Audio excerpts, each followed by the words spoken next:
Fala pessoal, Júlio Vasconcelos aqui. Se você não é inscrito no meu canal, se inscreva no meu canal, porque isso daí vai ajudar a fazer com que o canal cresça mais e venha mostrar para mais pessoas. E se você acha que esse conteúdo vai ser relevante para você, dá um likezinho, tá? É só dar um like assim, isso daí já ajuda bastante. Normalmente talvez que você tenha o costume de assistir os meus vídeos eu não faço nesse formato, né? Normalmente eu estou mostrando os exercícios, fazendo os exercícios com os meus alunos, ou muitas das vezes em formato short, né? Em formato vertical.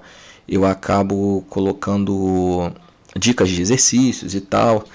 E hoje eu resolvi fazer de uma forma diferente, porque eu acredito que é um assunto que é interessante para pessoas que acabam talvez não se aprofundando, porque também se aprofundar também nesse assunto também é um pouco chato, porque às vezes a pessoa acaba não querendo assistir tudo porque fica muito maçante. Mas é porque tem a ver com o que eu faço, com a minha metodologia, porque toda a minha metodologia ela é baseada em ciência. Então, tudo que eu faço é baseado em ciência. E a maioria das pessoas que acabam chegando a mim, né, eles acabam se queixando por questão de sobrepeso.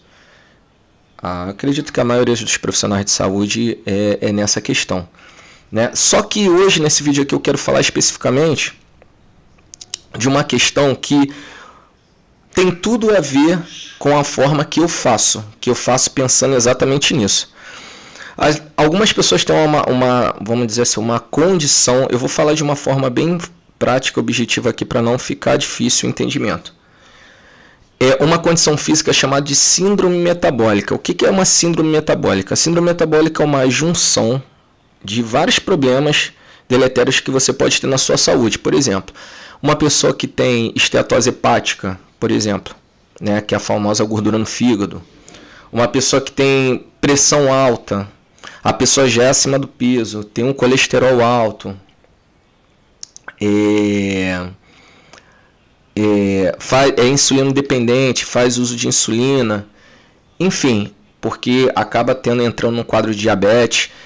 Síndrome metabólica é isso, é você ter a junção de todos esses problemas. Normalmente uma pessoa com sobrepeso, uma pessoa que está bem acima do peso, ela tem esses problemas, não são todos, tá? Mas quem tem a síndrome metabólica, ela tem essa junção. Se você conhece alguém que tem isso, que não só tem sobrepeso, mas tem um colesterol alto, tem um sobrepeso, a glicose está alta, provavelmente ela está no quadro de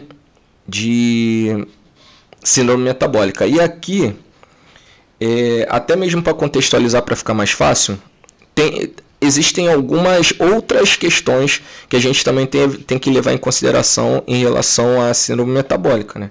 Que, por exemplo, olha só, para homens, se o homem ele tem uma circunferência acima de 102, é um fator preocupante aí. Então tem que tomar muito cuidado homens que têm uma circunferência abdominal acima de 102 e mulheres acima de 88.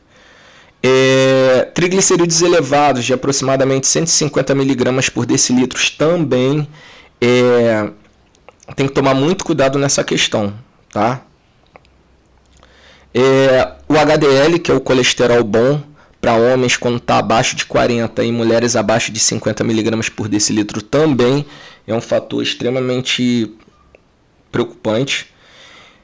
E pressão arterial, né? 13/8, 13/9, e lembrando que tem que estar todas essas condições juntas, beleza? Então não é só ter esse problema isolado. A síndrome metabólica é isso, é a junção de todos eles, né? E também a glicemia quando ela está acima de 100 miligramas por decilitro também, em jejum alterado, isso daí pode ser também um problema, né?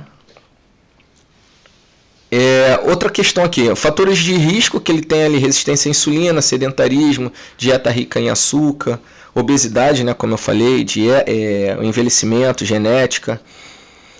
Enfim, só que eu não vou me aprofundar aqui, mas quando você utiliza técnicas para você acabar com esse problema, que é interessante.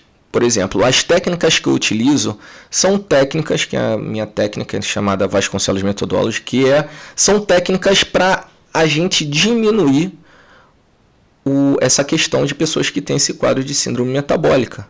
Né? Por exemplo, lembrando que, como eu falei, ciência é extremamente importante. Quem acompanha viu fazendo alguns exercícios que parecem ser até repetitivos, mas é dessa forma que tem que ser feito. Não adianta, é preto no branco. Não precisa de ficar isolando muito. Isolando muito não, ficar mudando demais o tipo de técnica, porque senão você acaba não mudando o quadro do aluno que está ali com você. Então, por exemplo, eu tenho um artigo aqui, que é um artigo que é Effective Over Resistance, Train Over Metabolic Syndrome Risk Factors, que é os efeitos do treinamento de força, né, e os fatores o risco da síndrome metabólica. E aqui, nesse artigo, ele fala exatamente o que eu sempre gosto de colocar nas minhas técnicas. Por exemplo, exercícios multiarticulares. Ó, quer ver?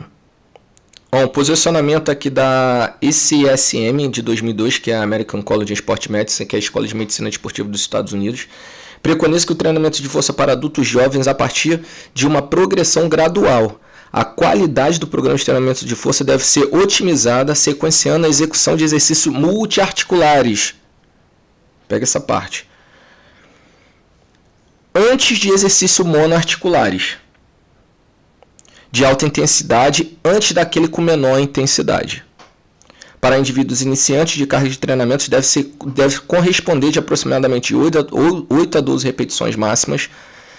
Para indivíduos intermediários avançada, a variação pode ser de 1 a 12, de forma periodizada e enfatizada de 1 a 6 RM. Aqui ele já está entrando numa parte mais científica, que não é o caso aqui, porque senão, né, a maioria das pessoas que acabam seguindo meu canal não gosta dessa parte muito aprofundada, muito científica. Mas enfim, aí o artigo vem falando sobre isso, né, o treinamento de força, sobre obesidade. Vou até deixar aqui na descrição o link aqui do artigo, quem tiver interessado também pode ler. Né? O treinamento de força e diabetes também, que ele vem falando sobre isso. Mas enfim, o que eu estou querendo dizer?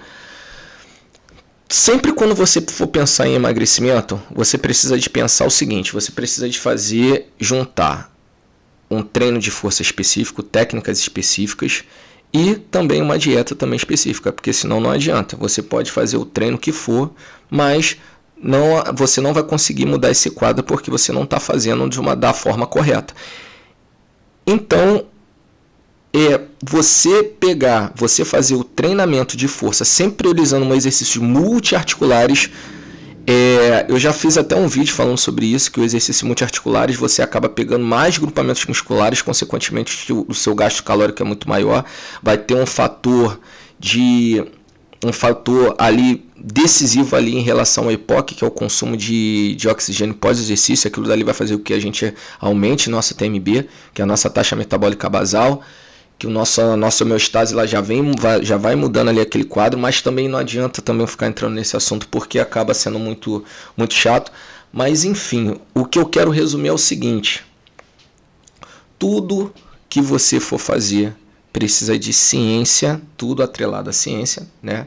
Você pode ter até um empírico, mas você precisa de ter um embasamento científico sempre. E tudo que eu faço é baseado em ciência. Lembrando que esse daqui é um dos artigos, sempre tem vários artigos, existem vários estudos falando sobre inúmeras formas que pode ser trabalhado, mas a base é essa.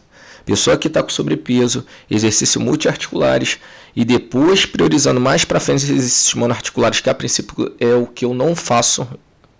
Eu não gosto de ficar utilizando exercícios monoarticulares quando eu quero ter uma redução de gordura corporal e peso corporal. Então eu gosto de fazer dessa forma. E eu estou querendo fazer esse vídeo para ressaltar exatamente isso, que tudo que eu faço é baseado em ciência e artigos científicos, tá? Se você gostou desse vídeo, você comenta aqui. Eu vou estar sempre fazendo vídeos assim. É claro, se você gostar, eu vou estar sempre fazendo. Eu sei que esse vídeo aqui, de repente, ele não vai ficar 100%, porque isso precisa de ter sempre melhora contínua, né? Quando eu comecei os meus vídeos era de um jeito, hoje é de outro. Esse tipo de formato eu comecei agora e mais pra frente eu posso mudar também. E perfeito a gente vai buscando. E eu vou fazendo assim, eu dei o primeiro passo, eu comecei. Então se você gostou, comenta, curte aí. E é isso, galera. Tamo junto, valeu, fui.